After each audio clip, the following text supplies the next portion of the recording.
സ്വർഗസ്ഥനായ പിതാവേ, അവിടുത്തെ രാജ്യം വരേണമേ.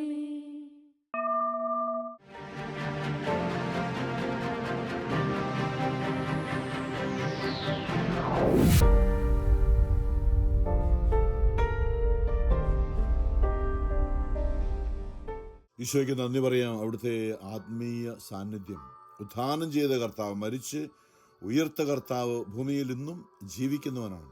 ആത്മീയ ശരീരത്തിലാണെന്ന് മാത്രം. ആത്മാവാണല്ലോ ദൈവം. വചനം പറയുന്നുണ്ട്, ദൈവം ആത്മാവാണ്. ഇന്നലെയൊക്കെ നമ്മൾ ചിന്തിച്ചതാണ്. സമരിയാക്കാരിയോട് ഈശോ പറഞ്ഞ വാക്കാണ്, ദൈവം ആത്മാവാണ്. ദൈവത്തെ ആരാധിക്കുന്നവര് ആത്മാവിലും സത്യത്തിലുമാണ് ദൈവത്തെ ആരാധിക്കേണ്ടത് എന്ന് പറയുമ്പോൾ അതിൻ്റെ അടിസ്ഥാനം നമുക്കറിയാം. നമ്മൾ ദൈവത്തിൻ്റെ സ്വന്തം ഛായയിൽ സൃഷ്ടിക്കപ്പെട്ടവരാണ് എന്ന് പറയുമ്പോൾ ദൈവത്തിന് ശരീരമില്ല, നമുക്ക് ശരീരമുണ്ട്. പക്ഷെ നമുക്ക് ആത്മാവ്, നമ്മുടെ ഉള്ളിലുള്ള ആത്മാവ് ദൈവത്തിൽ നിന്ന് നമുക്ക് ലഭിച്ചതാണ്. പരിശുദ്ധാത്മാവല്ല, നമ്മുടെ വ്യക്തിപരമായ ആത്മാവ്. ദൈവം നമ്മളെ പേരിയൊലി വിളിക്കുന്ന നമ്മുടെ അപ്പനും അമ്മയും നമുക്ക് പേരിട്ടതുപോലെ ദൈവം നമുക്ക് പേരിട്ട്. മാമോദീസായുടെ പേര് ദൈവം ഇട്ട പേരാണ്. വചനം പറയുന്നുണ്ട്, നീ എന്നെ അറിയുന്നില്ലെങ്കിലും ഞാൻ നിന്നെ നിന്റെ പിതൃനാമത്തിലും വിളിക്കുന്നുവെന്ന്. അതായത് ദൈവം ആത്മാവായ നമ്മുടെ ആത്മാവിലേക്ക്, ദൈവത്തിൻ്റെ ഒരു ബീജം എന്ന് വേണേൽ പറയാം, നമ്മുടെ ആത്മാവിലേക്ക്, അതായത് അമ്മയുടെ ഉദരത്തിൽ അണ്ടവും ബീജവും ഒന്നായി തീർന്ന ഒരു ഫീറ്റസായി, ഒരു ഭ്രൂണമായി നമ്മൾ ഉരുവായ നിമിഷം നമുക്ക് ജീവൻ വെച്ചിരുന്നില്ല. ദൈവത്തിൻ്റെ ചൈതന്യം അതിലേക്ക് നിക്ഷേപിച്ചപ്പോഴാണ് നമുക്ക് ജീവൻ ഉണ്ടായത്. അപ്പോൾ ഓരോ മനുഷ്യ കുഞ്ഞിനും ജീവൻ നൽകുന്നത് ദൈവമാണ്. ദൈവത്തിൻ്റെ മക്കളാണ്, ദൈവത്തിൻ്റെ ദാനമാണ്. സങ്കീർത്തനം 127 പറയുന്നുണ്ട്, മക്കള് ദൈവത്തിൻ്റെ ദാനമാണ്, മനുഷ്യൻ്റെ ഒരു കഴിവ് കൊണ്ടുമല്ല. മനുഷ്യൻ എത്ര ശ്രമിച്ചാലും ഒരു കുഞ്ഞുണ്ടാകണമെന്നില്ല. ദൈവം എന്ന് പറയാതെ ദൈവം അതിലേക്ക്, ആ ഭ്രൂണത്തിലേക്ക് തൻ്റെ ചൈതന്യം നിക്ഷേപിക്കാതെ മനുഷ്യക്കുഞ്ഞുണ്ടാകുന്നില്ല. മൃഗങ്ങളും പക്ഷികളൊന്നും അങ്ങനെയല്ല. അത് ദൈവത്തിൻ്റെ വചനത്താൽ ഇന്നും ഉണ്ടായിക്കൊണ്ടിരിക്കുന്നു. പലപ്പോഴും നമ്മൾ ചിന്തിച്ചാണ്, നമ്മളെക്കുറിച്ചും ദൈവത്തെക്കുറിച്ചുള്ള ഒരു അറിവ് നമുക്കുണ്ടായിരിക്കണം. അതായത് ദൈവവുമായുള്ള നമ്മുടെ ബന്ധം, നമ്മുടെ ഈ ശരീരവും മനസ്സും നമ്മുടെ അപ്പനും അമ്മയിൽ നിന്ന് നമുക്ക് കിട്ടിയതാണ്. അത് നമ്മുടെ കുഞ്ഞുങ്ങളുടെ ശരീരവും അവരുടെ പ്രവൃത്തിയൊക്കെ നമ്മളിൽ നിന്ന് കിട്ടിയതാണ്. പക്ഷെ അവരുടെ ഉള്ളിൽ ആത്മാവുണ്ട്, അത് ദൈവത്തിൻ്റെതാണ്, ദൈവത്തിൽ നിന്ന് അവർക്ക് ലഭിച്ചതാണ്. ഓരോ മനുഷ്യനും. അപ്പം നമ്മുടെ ഉള്ളിലുള്ള ആത്മാവ് ആത്മീയമായ ദൈവത്തിൻ്റെ രൂപമാണ്, ആത്മീയ രൂപം അല്ലേ. നമുക്ക് അപ്പനും അമ്മയിൽ നിന്ന് കിട്ടിയത് മനുഷ്യ ശരീരമാണ്, ശരീരവും മനസ്സുമാണ് നമുക്ക് കിട്ടിയത്. അപ്പോൾ നമ്മുടെ ഉള്ളിൽ പൗലോസ് റോമർ 7 പറയുന്നുണ്ട്, എന്നിൽ 2 നിയമങ്ങളുണ്ട് എന്ന് ഞാൻ കാണുന്നു. ഒന്ന് എൻ്റെ ശരീരത്തിൻ്റെ നിയമം, മറ്റൊന്ന് എൻ്റെ ആത്മാവിൻ്റെ നിയമം. എൻ്റെ ശരീരവും മനസ്സും എപ്പോഴും ലോകത്തിൻ്റെ ഇഷ്ടമനുസരിച്ച് ഇങ്ങനെ ജീവിക്കുവാനായിട്ട് ശരീരവും മനസ്സും എപ്പോഴും ലോകത്തിൻ്റെ ആഗ്രഹങ്ങളിലേക്ക് ചാഞ്ഞാണ് എൻ്റെ ശരീരവും മനസ്സും ഇരിക്കുന്നതെങ്കിൽ എൻ്റെ ആത്മാവ് നിരന്തരം ദൈവത്തിൻ്റെ കുഞ്ഞാണ് എൻ്റെ ആത്മാവ്. നമ്മൾ ദൈവത്തെ, നമ്മുടെ അപ്പനും അമ്മയും നമ്മൾ വിളിക്കുന്ന പോലെ, അപ്പ അമ്മ എന്ന് വിളിക്കുന്ന പോലെ, നമ്മുടെ ആത്മാവ് ദൈവത്തെ വിളിക്കാനായിട്ട് കാത്തിരിക്കുന്ന ഒരു ആത്മാവാണ്. അതുകൊണ്ട് തന്നെയാണ് ഈശോ വ്യക്തമായിട്ട് നമ്മളെ പ്രാർത്ഥിക്കാൻ പഠിപ്പിച്ചപ്പോൾ, സ്വർഗസ്ഥനായ ഞങ്ങളുടെ പിതാവേ എന്ന്, സ്വർഗത്തിലെ ദൈവത്തെ, ആത്മാവായ ദൈവത്തെ നമ്മുടെ ആത്മാവ് കൊണ്ട്. എന്നാലും നമ്മൾ ഒത്തിരി ചിന്തിച്ചാണ്, അതേക്കുറിച്ച് വീണ്ടും ഞാൻ പോകുന്നില്ല. കാരണം പ്രാർത്ഥന എന്ന് പറയുന്നത് നമ്മുടെ ആത്മാവ് കൊണ്ട് ദൈവത്തെ യഥാർത്ഥമാണ് പ്രാർത്ഥന. നമ്മുടെ ആത്മാവ് ദൈവത്തിൻ്റെ കുഞ്ഞായതുകൊണ്ട് അപ്പാ എന്ന് നമ്മുടെ ആത്മാവ് തന്നെ നമ്മുടെ ഉള്ളിൽ, നമ്മുടെ ഈ ശരീരത്തോട് മനസ്സോട് ചേർന്ന് നമ്മുടെ ആത്മാവ് തന്നെ ദൈവത്തെ വിളിക്കുന്ന ഒരു അനുഭവമാണ് പ്രാർത്ഥന.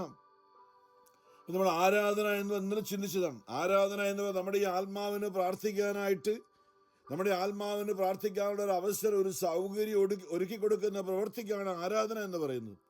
റോമർ 12 അതേക്കുറിച്ച് പൗലോസ് ഇങ്ങനെ പറഞ്ഞിട്ടുണ്ടല്ലോ, നിങ്ങളുടെ ശരീരവും, അതായത് ശരീരവും മനസ്സും അടിയറ വയ്ക്കുക. ശരീരവും മനസ്സും ആത്മാവിൻ്റെ ഇഷ്ടത്തിന് വിട്ടുകൊടുക്കുക. എന്നിലേക്ക് ചിന്തിച്ചത് റോമർ 8 ആത്മാവിലുള്ള ജീവിതം, ആത്മീയ പ്രേരണ അനുസരിച്ച് ജീവിക്കാൻ. ശരീരത്തിൻ്റെ മനസ്സിൻ്റെ ആഗ്രഹം അനുസരിച്ച് ജീവിച്ചാൽ നമ്മൾ മരിച്ചു പോകും. എന്നാൽ ആത്മാവിൻ്റെ പ്രേരണ അനുസരിച്ച് ജീവിച്ചാൽ നമ്മൾ നിത്യമായ ജീവിതത്തിലേക്ക് പ്രവേശിക്കും. വെറും മരണം മാത്രമല്ല, ഈ ലോകത്തിൽ നിത്യതയിലേക്ക് നമ്മൾ പ്രവേശിക്കും. ആത്മാവിൻ്റെ ജീവിതം. കാരണം ഈ ആത്മാവ്, നമ്മുടെ ഉള്ളിലുള്ള ആത്മാവ് നിത്യതയിൽ തുടരേണ്ട ആത്മാവാണ്. ഈ ഭൂമിയിൽ വെച്ച് തന്നെ നമുക്ക് അമ്മയുടെ ഉദരത്തിൽ നാം ഉരുവായപ്പോൾ നമുക്ക് സഭാപ്രസംഗം 11:5 ഗർഭിണിയുടെ ഉദരത്തിൽ ചൈതന്യം നിറയുന്നത് എങ്ങനെയെന്ന് ആരും അറിയുന്നില്ല. അതുകൊണ്ട് നമ്മൾ അറിയേണ്ടത്, നമ്മുടെ മക്കളെക്കുറിച്ച് ചിന്തിക്കുമ്പോൾ അവർ ദൈവത്തിൻ്റെതാണ്. അവർ ജനിച്ച് അല്ലെങ്കിൽ ഗർഭത്തിലായിരുന്നപ്പോൾ അല്ലെ ജനിച്ചു കഴിഞ്ഞപ്പോൾ നമ്മൾ സ്നേഹിക്കുന്നു. ദൈവം അവരെ ലോകസ്ഥാപനത്തിന് മുമ്പ് തന്നെ അറിയുകയാണ്. ദൈവത്തിൻ്റെ ഉള്ളിലായിരുന്നു അവര്. നമ്മൾ ഓരോരുത്തരും ആ രീതി ചിന്തിക്കുമ്പോൾ, ഇപ്പം നമ്മുടെ മക്കളെക്കുറിച്ചോ നമ്മൾ ചിന്തിക്കുമ്പോൾ അവർ ദൈവത്തിൻ്റെതാണ്, അല്ലെ, ദൈവത്തിൻ്റെതാണ്. അതുകൊണ്ടാണ് നമ്മളെ ഈ ഭൂമിയിലെ തിരുസഭയിലാക്കിയിരിക്കുന്നത്. നമ്മുടെ മക്കൾ ദൈവത്തിൻ്റെതായി വളരാൻ വേണ്ടിയിട്ടാണ്. അപ്പം നമ്മൾ അവരെക്കുറിച്ച് ശരിക്കും നമ്മൾ ദൈവത്തോട് ചേർന്ന് നിൽക്കുകയാണെങ്കിൽ, നമ്മൾ അപ്പനും അമ്മയും ദൈവത്തോട് ചേർന്ന് നിൽക്കുകയാണെങ്കിൽ നമ്മുടെ മക്കളും ദൈവത്തോട് ചേർന്ന് നിൽക്കും. ഇതാണ് ദൈവ നിയമങ്ങളൊക്കെ നൽകിയപ്പോൾ അല്ലെ, നല്ലൊരു പ്രായത്തോളം ഭൂമിയിൽ ജീവിച്ചിരിക്കാൻ മാതാപിതാക്കളെ ബഹുമാനിക്കുക എന്നൊക്കെ 4-ാം പ്രമാണം നമുക്ക് നൽകിയത് അതുകൊണ്ട് തന്നെയാണ്. നമുക്കറിയാം, അബ്രാഹത്തിൻ്റെ ദൈവം, ഇസഹാക്കിൻ്റെ ദൈവം, യാക്കോബിൻ്റെ ദൈവം എന്നൊക്കെ പറയുമ്പോൾ പിതാക്കന്മാർ ദൈവത്തെ അറിഞ്ഞതുകൊണ്ട് മക്കളും അറിഞ്ഞു. അങ്ങനെയായിരുന്നു ജീവിതം. നമ്മളങ്ങനെ ആയിരിക്കേണ്ടവരാണ്. ഇന്ന് ആഗോളസഭയിലെ 14-ാമത്തെ ആഴ്ചയിലൂടെ നമ്മൾ കടന്നു പോകുമ്പോൾ ഇതേക്കുറിച്ച് ദൈവത്തിൻ്റെ ദൈവം പറയാണ്, നിങ്ങൾ എൻ്റെ ഇഷ്ടമൊന്നും അനുസരിച്ചല്ല നിങ്ങൾ ജീവിച്ചത്. ഇസ്രായേൽ മക്കള് പലപ്പോഴും നമ്മൾ ചിന്തിച്ചിരുക, ഇന്നലെയൊക്കെ ചിന്തിച്ചില്ലേ, പഴയ നിയമത്തിൽ പരിശുദ്ധാത്മാവ് ഇല്ലായിരുന്നു. അതുകൊണ്ടാണ് നമ്മൾ എല്ലാവരും കള്ളു കുടിച്ച് വീഞ്ഞ് നല്ലതാണെന്നൊക്കെ പഴയ നിയമത്തിൽ എഴുതി. കാരണം വീഞ്ഞ് കുടിച്ചായിരുന്നു സന്തോഷം. സത്യം പറഞ്ഞാൽ പഴയ നിയമത്തിൽ സന്തോഷം ഉണ്ടാകുന്നത് വീഞ്ഞ് കുടിക്കുമ്പോൾ മാത്രമായിരുന്നു. വീഞ്ഞ് കുടിച്ച് ആഹ്ലാദിക്കുക, ആനന്ദിക്കുക എന്നൊക്കെ ഇഷ്ടംപോലെ പഴയ നിയമത്തിൽ നമുക്ക് കാണാൻ സാധിക്കും. കാരണം ഈശോ തന്നെ പറഞ്ഞു, യോഹന്നാൻ 7:37 പറഞ്ഞില്ലേ, പരിശുദ്ധാത്മാവ് അതുവരെ, അതായത് യേശു മഹത്വീകരിക്കപ്പെടുന്നവരെ, യേശു മരിച്ച് അടക്കപ്പെട്ട് ഉത്ഥാനം ചെയ്ത് സ്വർഗാരോഹണം ചെയ്ത് പിതാവിൻ്റെ വലത്തുഭാഗത്തേക്ക് കയറി യേശു മഹത്വീകരിക്കപ്പെട്ടപ്പോഴാണ് അവിടുന്നാണ് പരിശുദ്ധാത്മാവിനെ ഭൂമിയിലേക്ക് എല്ലാ മനുഷ്യരുടെ ഉള്ളിൽ, യേശുവിൽ വിശ്വസിക്കുന്ന എല്ലാവരുടെ ഉള്ളിലേക്ക്. ഇന്നലെ ചിന്തിച്ചു പോലെ വീണ്ടും അപ്പോസ്തലപ്രവൃത്തി 1-ാമത്തെ അധ്യായത്തിൽ 120ഓളം പേരാണ് അവിടെ ആ പരിശുദ്ധാത്മ അഭിഷേകത്തിന് വേണ്ടി യേശുവിൻ്റെ വാക്കനുസരിച്ച് ജെറുസലേമിൽ കാത്തിരുന്നത്. 120 പരിശുദ്ധ അമ്മയുണ്ടായിരുന്നു കൂടെ. അപ്പോസ്തലന്മാരും ഭക്തസ്ത്രീകളും ശിഷ്യന്മാരും ബാക്കി കർത്താവിനെ അനുഗമിച്ചിരുന്ന വിശ്വസിച്ചിരുന്ന 120ഓളം പേര്. അപ്പോൾ ആ 120ഓളം പേര് ദാഹിച്ച് കാത്തിരുന്ന് പ്രാർത്ഥിക്കുമ്പോൾ ആദ്യമായിട്ടാണ് മനുഷ്യവർഗം മുഴുവൻ്റെ മേലും ജോവേൽ പ്രവാചകൻ പ്രവചിച്ച ആ നാടുകളിൽ സകല ജഡത്തിൻ്റെ മേലും എൻ്റെ ആത്മാവിനെ ഞാൻ വർഷിക്കുമെന്നുള്ള വചനം നിറവേറിയത് പെന്തക്കോസ്ത് നാളിലാണ്. കാത്തിരുന്ന യേശുവിൽ വിശ്വസിക്കുന്ന എല്ലാവരുടെ മേലും വചനം അപ്പോസ്തലപ്രവർത്തനങ്ങൾ 2 വായിക്കുന്നുണ്ട്. അവർ ഒരുമിച്ച് കൂടിയിരിക്കുകയാണ് പ്രാർത്ഥിച്ചുകൊണ്ട്. അപ്പോൾ ഒരു തീഗോളം പോലെ വലിയൊരു സ്വരം കേട്ട്, പിന്നെ തീഗോളം പോലെ ഒരു തീജ്വാല അവരുടെ നിന്ന് മുറിയിൽ വന്നിട്ട് അത് പല ശാഖകളായി പിരിഞ്ഞിട്ട് 120ഓളം ചെറിയ നാവുകളായി രൂപപ്പെട്ടിട്ട്, ആ നാവുകളായി രൂപപ്പെട്ടിട്ട് ഓരോരുത്തരുടെയും തലയുടെ മുകളിൽ വന്ന് നിന്നിട്ട് അവരുടെ ഉള്ളിലേക്ക് പ്രവേശിക്കുന്നത് അവർ തന്നെ അനുഭവിച്ചറിഞ്ഞു വന്നു. അവരുടെ ജീവിതത്തിൽ വലിയ മാറ്റമുണ്ടായി. അവരുടെ ഉള്ളിൽ ദൈവിക ജ്ഞാനം കൊണ്ട് നിറഞ്ഞു. അവരുടെ ഉള്ളിൽ വലിയ ആനന്ദമുണ്ടായി. അവരുടെ ഉള്ളിൽ എല്ലാ ദുഃഖവും വിട്ടുപോയി. പരിശുദ്ധാത്മാവ് നമ്മുടെ ആത്മാവിലേക്ക്, അവരുടെ മനുഷ്യവർഗത്തിൻ്റെ ആത്മാവിലേക്ക് പൊതുവായി. അതിനു മുമ്പ് പഴയ നിയമത്തിലെ പ്രവാചകന്മാർ ദൈവം പ്രത്യേകമായി തിരഞ്ഞെടുത്ത അബ്രാഹാം, ഇസഹാക്ക്, യാക്കോബ്, പിന്നെ നമ്മുടെ ഏലിയ, എലീഷ, നമ്മൾ ഓരോ പ്രവാചകന്മാരിൽ മാത്രം പ്രവാചകന്മാരായ യെശയ്യ, ജെറമിയ, ദാനിയേൽ, ഇങ്ങനെയുള്ള ദൈവം തെരഞ്ഞെടുത്ത നമ്മൾ കാണുന്നുണ്ട്. അവരിൽ സാമൂഹല്, ന്യായാധിപന്മാരായിട്ടുണ്ടായിരുന്ന അനേകർ, അങ്ങനെ ദൈവം പ്രത്യേകമായി തിരഞ്ഞെടുത്തവരിൽ മാത്രമാണ് പരിശുദ്ധാത്മാവിന് പ്രവർത്തിക്കാൻ പറ്റിയിരുന്നത്. അത് എപ്പോഴും ആയിരുന്നില്ല.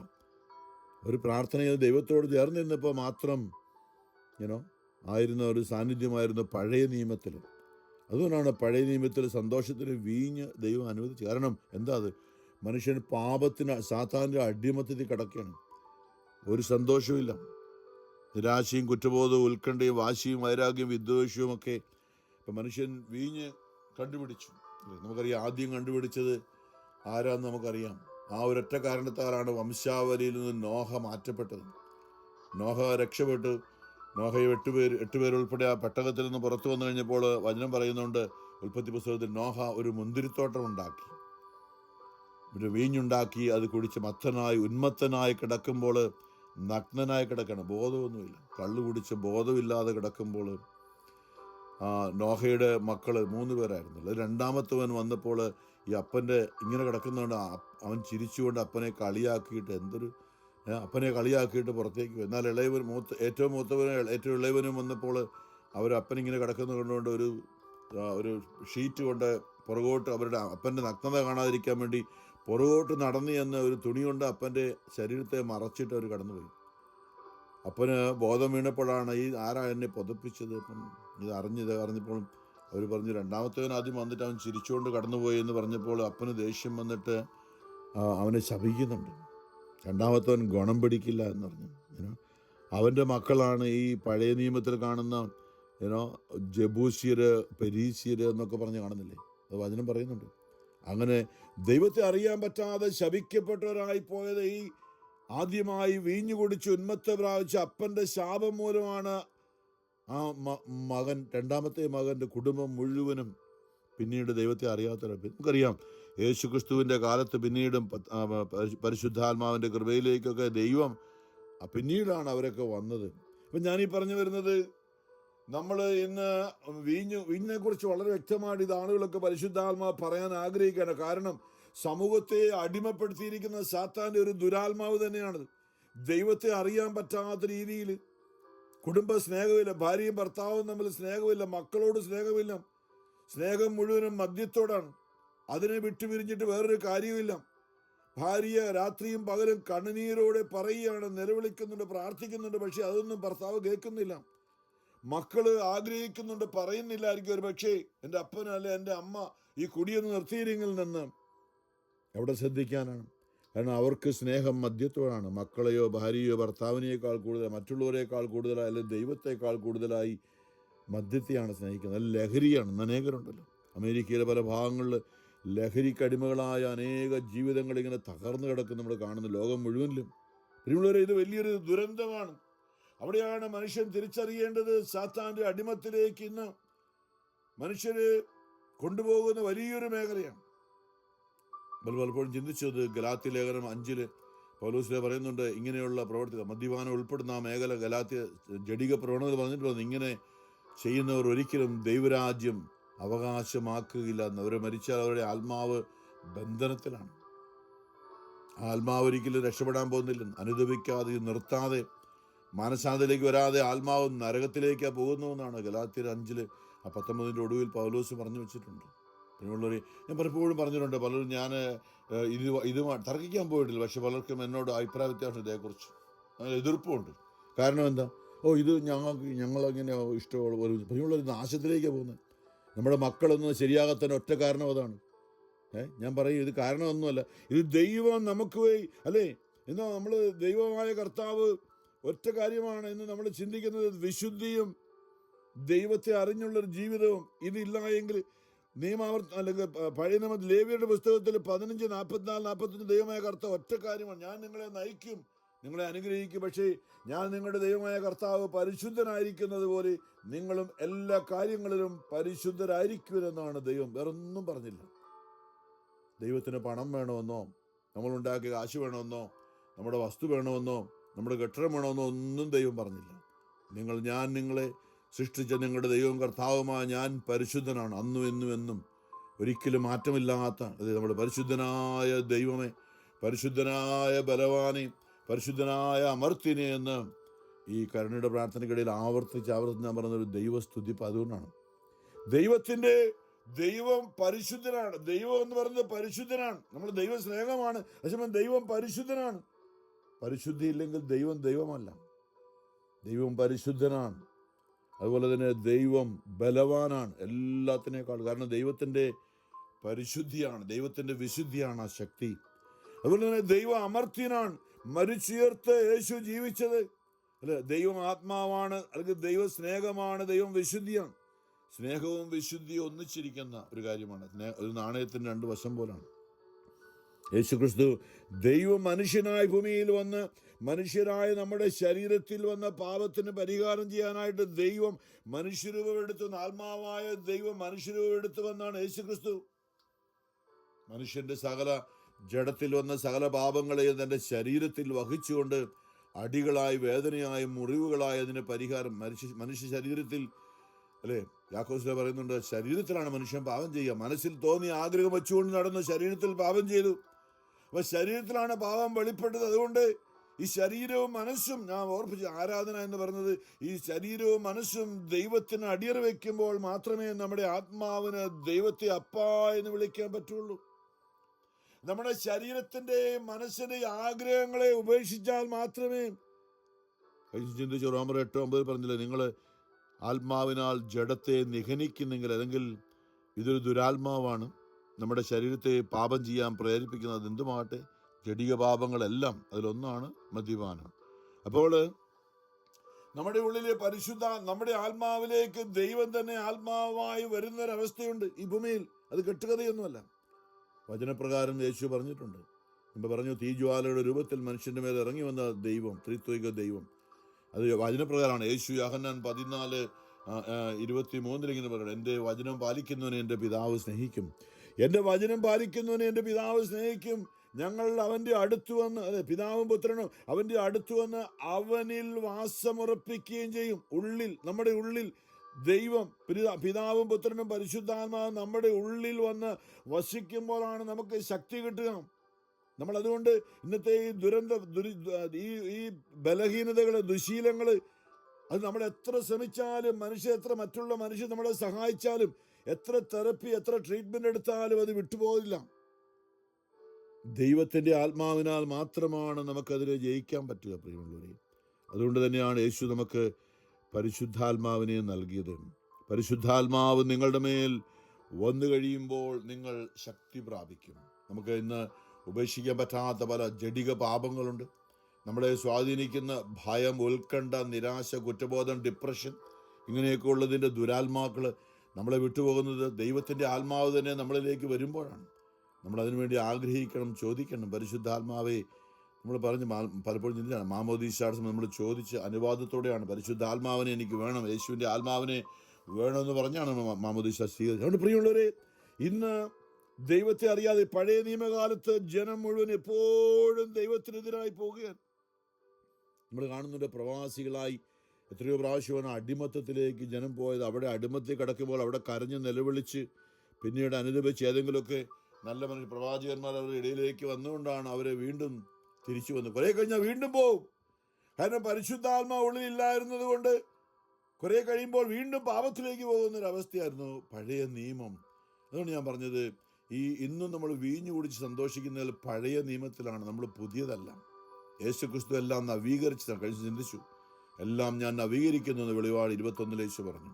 പരിശുദ്ധാത്മാവിനെ നൽകിക്കൊണ്ട് പഴയതിനെല്ലാം പുതിയതാക്കി. ഒന്നും മാറ്റിയില്ല, പഴയ നിയമത്തിലെ വചനങ്ങളൊന്നും മാറ്റിയില്ല, എല്ലാം യേശുവിൽ പൂർത്തീകരിച്ചു. പരിശുദ്ധാത്മാവിനെ നമുക്ക് നൽകിക്കൊണ്ട് തൻ്റെ ശക്തി നമുക്ക് നൽകി. സഭയിൽ നാം ആയിരിക്കുമ്പോൾ നമ്മൾ ആഗ്രഹിക്കണം, ഈ പരിശുദ്ധാത്മാവ് ഒരു വ്യക്തിയാണ്, ചുമ്മാ ഒരു കെട്ടുകഥ. പരിശുദ്ധാത്മാവ് ഒരു പ്രാവല്ല, പരിശുദ്ധാത്മാവ് ഒരു തീജ്വാലയല്ല. നമ്മുടെ കണ്ണുകൊണ്ട് കാണാൻ പറ്റുന്ന ആത്മീയ സാന്നിധ്യമാണ്, ദൈവത്തിന്റെ ആത്മീയ രൂപമാണ് പരിശുദ്ധാത്മാവ്. ആ പരിശുദ്ധാത്മാവ് മനുഷ്യരൂപത്തിൽ വന്നതാണ്. യേശുക്രിസ്തു ഭൂമിയിലായിരുന്നപ്പോൾ അവന്റെ ശരീരത്തിൽ നമ്മൾ അവനെ കണ്ടു. എന്നാൽ അവനെ കാണാൻ പറ്റാത്തവൻ കുദാശയായി മാറി അപ്പത്തിന്റെ രൂപത്തിലേക്കൊക്കെ മാറിയത് കാണാൻ പറ്റാതെ നമ്മൾ ഇന്ന് വിശുദ്ധ കുർബാനയിൽ അവൻ സന്നിഹിതനാണ് നമ്മുടെ കൂടെ. അതിലേക്കൊന്നും പോകുന്നില്ല. നമ്മൾ എമ്മാവൂസിലെ ആ ശിഷ്യന്മാർ, ആ 2 പേര്, അവർ ഓടിപ്പോയവര് ആ യേശു അവരുടെ കൂടെ വന്ന് അവരുടെ കയ്യിൽ നിന്ന് അപ്പം മേടിച്ചിട്ട് അപ്പത്തെ ആശീർവദിച്ച് കുർബാനയാക്കി മാറ്റി കൊടുത്തു കഴിഞ്ഞപ്പോഴാണ് ആ അപരിചിതനെ പോലെ തോന്നിയ മനുഷ്യൻ യേശുവാണെന്ന് യേശുവിൻ്റെ രൂപത്തിൽ അവർക്ക് വെളിപ്പെട്ടു. അപ്പം ഇന്ന് വിശുദ്ധ കുർബാനയിലാണ് യേശു ആത്മീയമായി കണ്ണുകൊണ്ട് കാണാൻ പറ്റില്ല. അതുകൊണ്ടാണ് യേശു സ്ത്രീയോട് പറഞ്ഞത്, എന്നെ കാണാതെ വിശ്വസിക്കുന്നവർ ഭാഗ്യവാന്മാരെന്ന്. അവൻ സന്നിഹിതനാണ്. ഈ കൂട്ടായ്മ 100 1000% ഉറപ്പിച്ച് പറയും, അവൻ ജീവിക്കുന്നു, അനുഭവിക്കുകയാണ്. അത് നമ്മൾ പലപ്പോഴും അവനെ അനുഭവിക്കാൻ പറ്റാതെ നമ്മുടെ കണ്ണുകളല്ല, ഈ ലോകത്തിൻ്റെ ദേവൻ ആത്മാവിൻ്റെ കണ്ണുകളെ അന്ധമാക്കി കളഞ്ഞാൽ പിന്നെ ഇതൊക്കെ ചുമ്മാ ഒരു പണിയൊന്നുമില്ല ആൾക്കാരുണ്ട്. ഈ ലോകത്തിൻ്റെ ദേവൻ അവിശ്വാസികളുടെ മനസ്സുകളെ അന്ധമാക്കി കളഞ്ഞതിനാൽ ദൈവത്തിൻ്റെ മഹത്വത്തിൻ്റെ പ്രതിരൂപമായ യേശു ക്രിസ്തുവിനെ കുറിച്ചുള്ള സുവിശേഷം അവർക്ക് ദൃശ്യമല്ല.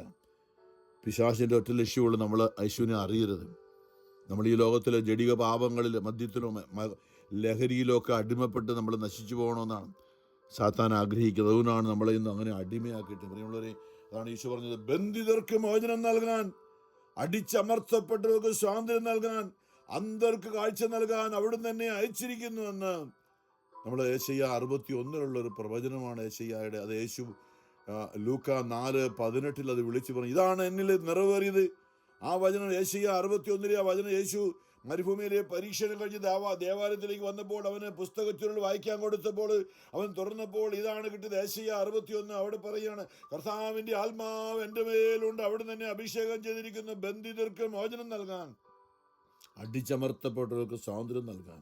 ഒരു പിള്ളേരോട് നമ്മൾ അറിയണം, നമ്മൾ എന്തെല്ലാം അടിമത്തത്തിലാണോ അതിൽ നിന്ന് യേശു 2000 വർഷം മുമ്പ് നമ്മളെ മോചിപ്പിച്ച് കഴിഞ്ഞതാണ്. It is already done. അതാണ് ഈശോ കുരിശിൽ മരിക്കുന്നതിന് പറഞ്ഞ്, പിതാവേ എല്ലാം പൂർത്തിയായി കഴിഞ്ഞു. എന്താ പൂർത്തിയായത്? യേശുവിൻ്റെ ദൗത്യം. എന്താ യേശുവിൻ്റെ ദൗത്യം? യോഹന്നാൻ ശ്ലീഹ പറയുന്നുണ്ട്, സാത്താന്റെ പ്രവൃത്തികളെ 1 യോഹന്നാൻ 3:8 സാത്താന്റെ പ്രവൃത്തികളെ ഇല്ലാതാക്കാനാണ് ദൈവം മനുഷ്യനായി ഭൂമിയിലേക്ക് വന്നത്. ഏദൻ തോട്ടത്തിൽ മനുഷ്യനെ വഞ്ചിച്ചുകൊണ്ട് സ്വർഗം നഷ്ടപ്പെട്ടു, പർദീസ നഷ്ടപ്പെട്ടു, എല്ലാം നഷ്ടപ്പെട്ടു. മക്കൾ കൊലപാതകികളായി മാറി. ജഡിക പാവങ്ങൾ. ആദത്തിന്റെ ഹവ്വായുടെ ആദ്യ മകൻ രണ്ടാമത്തെ മകനെ കൊല്ലുന്നൊരു കൊലപാതകിയായി തിന്മയുടെ സ്വാധീനം ഉള്ളിലുള്ളത് കൊണ്ട് അവിടെയാണ് നമ്മൾ യേശുക്രിസ്തു രണ്ടാം ആദമായി വന്നുകൊണ്ട് നമ്മളെ യേശു തന്നെ നമുക്ക് ജീവൻ നൽകിക്കൊണ്ട് നമ്മളെ നിത്യജീവനിലേക്ക് പോകുന്നു. നമ്മളത് അറിയണം. എപ്പോഴും നമ്മൾ ചിന്തിക്കണം, ചോദിക്കണം, ദൈവമേ മാമോദീസായിലൂടെ നിന്റെ ആത്മാവിനെ എനിക്ക് തന്നു. എൻ്റെ അപ്പനും അമ്മയും നമ്മളോട് ചെയ്ത വലിയ കാരുണ്യമാണ് കുഞ്ഞുനാളിൽ നമ്മളെ ദൈവതിരുമ്പിലേക്ക് നമ്മളെ അടിയറ വെച്ചത്. അവരുടെ വിശ്വാസം, അബ്രാഹത്തിൻ്റെ വിശ്വാസം ഇസഹാക്കിലേക്ക് കൈമാറിയതുപോലെ അബ്രാഹം കാത്തിരുന്നില്ല. ഇസഹാക്കിന് പ്രായപൂർത്തിയായിട്ട് അവന് ദൈവത്തെ തേടുമെന്ന് പറഞ്ഞ് കാത്തിരുന്നില്ല എന്ന് പലരും പറയാറുണ്ട്. കുഞ്ഞുനാളിലൊന്നും വേണ്ട, അത് പ്രായമായപ്പോൾ തന്നെ ഇല്ല ആകണമെന്നില്ല. അബ്രാഹം കുഞ്ഞുനാൾ, അബ്രാഹത്തിന്റെ വിശ്വാസം ദൈവം നീതിയായി പരിഗണിച്ചു എന്ന് പറഞ്ഞാൽ ആ വിശ്വാസമാണ് ഇസഹാക്കിലെ വളർത്തിക്കൊണ്ടുവന്നത്. അതുപോലെ തന്നെ ഇസഹാക്ക് യാക്കോബിലേക്ക് കുഞ്ഞുനാളിലേക്ക് കൈമാറി. പ്രായപൂർത്തിയായിട്ടൊന്നുമല്ല. യാക്കോബ് തൻ്റെ 12 മക്കളെ, നമുക്കറിയാം, ജോസഫ് കുഞ്ഞുനാളിൽ തന്നെ ദൈവസ്നേഹത്തിൽ, അപ്പൻ്റെ സ്നേഹത്തിൽ നിന്ന് വളരുകയാണ്. 12 മക്കൾ യാക്കോബിൻ്റെ. അപ്പം നമ്മളിത് അറിയണം, അബ്രാഹത്തിന്റെ, ഇസഹാക്കിന്റെ, യാക്കോബിന്റെ ദൈവം, ആ ദൈവമാണ് ഇന്നും നമ്മുടെ ദൈവമെങ്കിൽ നമ്മുടെ ആത്മീയ ചൈതന്യം നമ്മുടെ മക്കളിലേക്ക്, ഞാൻ പറയും, അമ്മയുടെ ഉദരത്തിൽ കുഞ്ഞുങ്ങൾ ഉള്ളപ്പോൾ തന്നെ കൈമാറ്റപ്പെടേണ്ടതാണ്.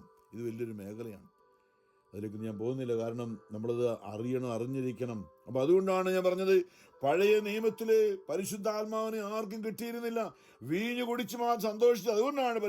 അതുകൊണ്ടാണ് പഴയ നിയമത്തിലെ വീഞ്ഞ് നല്ലതാണെന്ന് പ്രവാചകന്മാർ വരെ സങ്കീർത്തനങ്ങളൊക്കെ എഴുതി വെച്ചിട്ടുണ്ട്. യേശു അംഗീകരിച്ചത് പഴയ നിയമത്തില്. കാരണം നമുക്കറിയാം, കാനായിലെ ആദ്യമായി ഭൂമിയിൽ മനുഷ്യരുടെ ഇടയിൽ ഒരു അത്ഭുതം പ്രവർത്തിക്കാനോ യേശുവിന്റെ മിനിസ്ട്രി ആരംഭിക്കുന്നത് കാനായിലെ കല്യാണ വിരുന്നിലാണ്. അവിടെ യാദൃശ്യമായിട്ടാണ്, അല്ല, അത് യേശു അറിഞ്ഞുകൊണ്ട് തന്നെയാണ്. അവിടെ വീഞ്ഞ് തീർന്നുപോയി. പഴയ നിയമത്തിലെ വീഞ്ഞ് കുടിച്ചാൽ സന്തോഷിച്ചതെങ്കിൽ കല്യാണത്തിന് വീഞ്ഞില്ലാതെ സന്തോഷമില്ലല്ലോ. അപ്പോൾ ആ യേശുവും അവിടെയുണ്ട്, പരിശുദ്ധ അമ്മയുണ്ട്, അപ്പസ്തോലന്മാരുണ്ട്. ആ സമൂഹത്തിൽ അവിടെ വീഞ്ഞ് തീർന്നുപോയി. ഇത് ദൈവം അനുവദിച്ച ഒരു അനുഭവമായിരുന്നു. കാരണം യേശുവിൻ്റെ ദൗത്യം എന്താണെന്ന് വെളിപ്പെടുത്തിയ ഒരു അനുഭവമായിരുന്നത്. ആദ്യമായിട്ടാണ് യേശു അത്ഭുതം പ്രവർത്തിക്കുന്നത്. കാരണം എന്താ?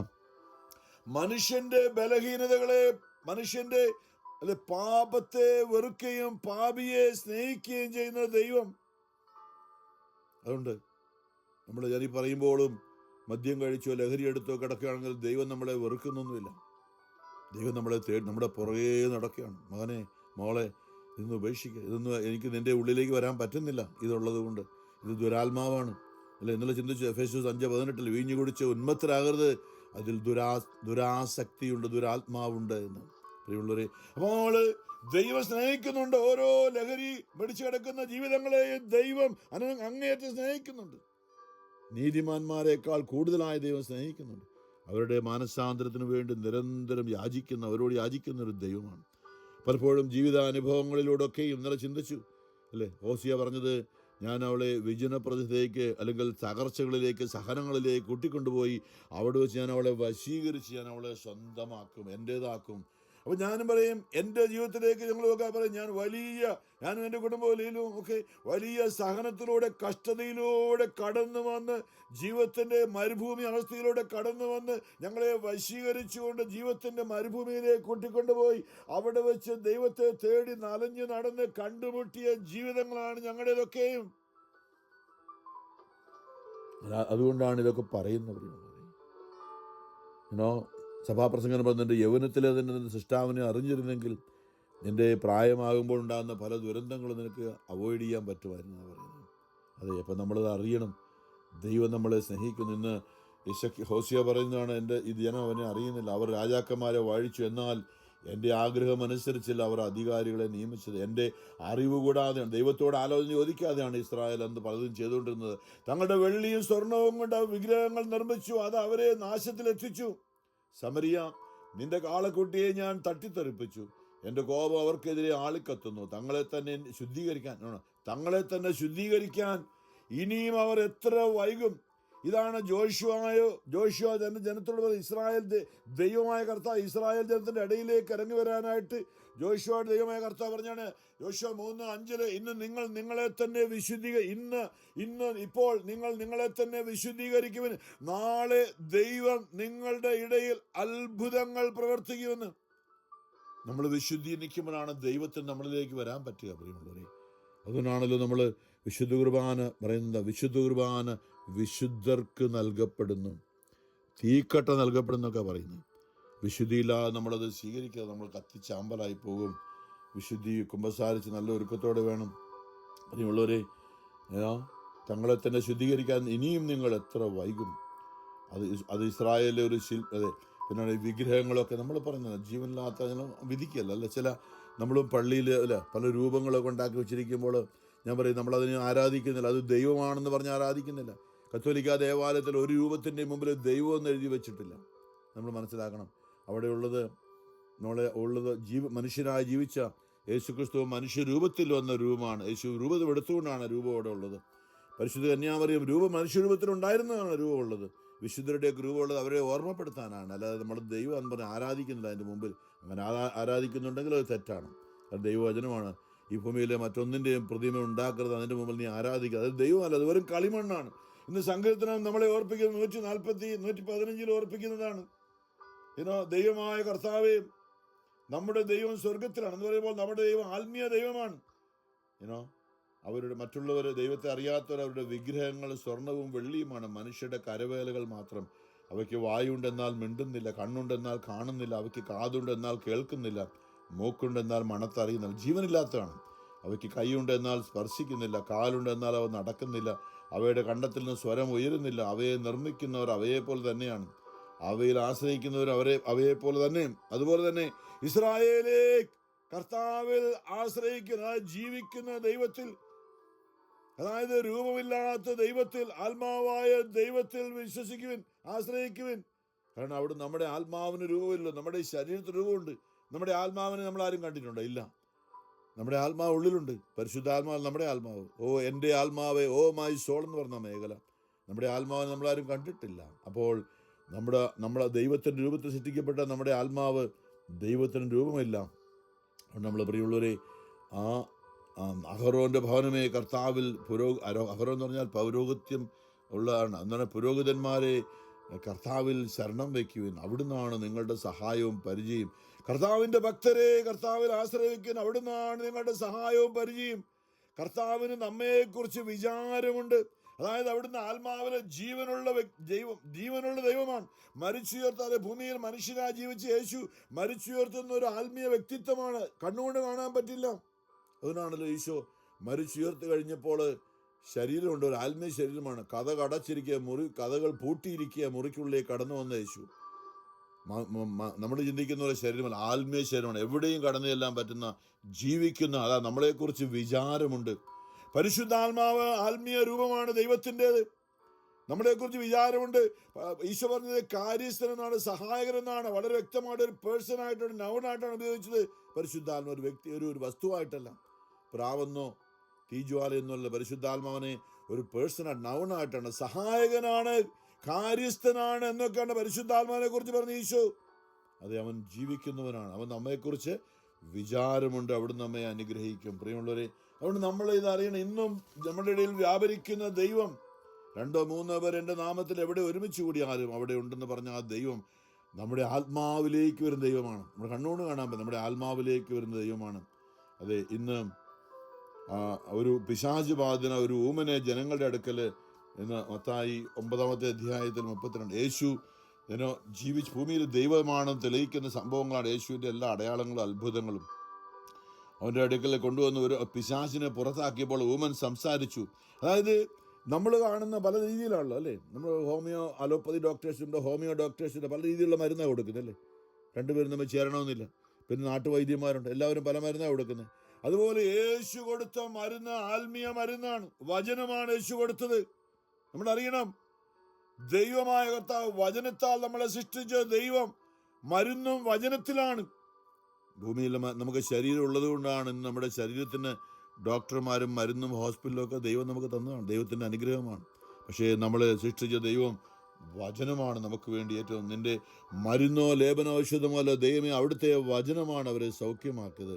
സംഗീതം 107 നമ്മൾ കാണുന്നുണ്ട് 16 തൊട്ട് 20 വരെ കർത്താവിന്റെ വചനം അയച്ചവരെ സൗഖ്യമാക്കി. അപ്പൊ നമ്മളുടെ ജീവിതത്തിലെ ദൈവ വചനം സ്വീകരിക്കാത്തവനാണ് നമുക്ക് സൗഖ്യം കിട്ടാത്തത്, നമുക്ക് വിടുതൽ കിട്ടാത്തത്. അതുകൊണ്ട് ദൈവമേ, നിന്റെ വചനം സ്വീകരിക്കാൻ, വചനത്താൽ പിശാചുക്കളെ പുറത്താക്കിയ യേശുവേ, നിന്റെ വചനം ഞങ്ങളുടെ ആത്മാവിൽ നിന്ന് പ്രവർത്തിക്കട്ടെ. പരിശുദ്ധ പരമാ ദൈവകാരുണ്യ നാഥനായ ഈശോയ്ക്ക് എന്നേരവും ആരാധനയും സ്തുതിയും പുകഴ്ചയും ഉണ്ടായിരിക്കട്ടെ.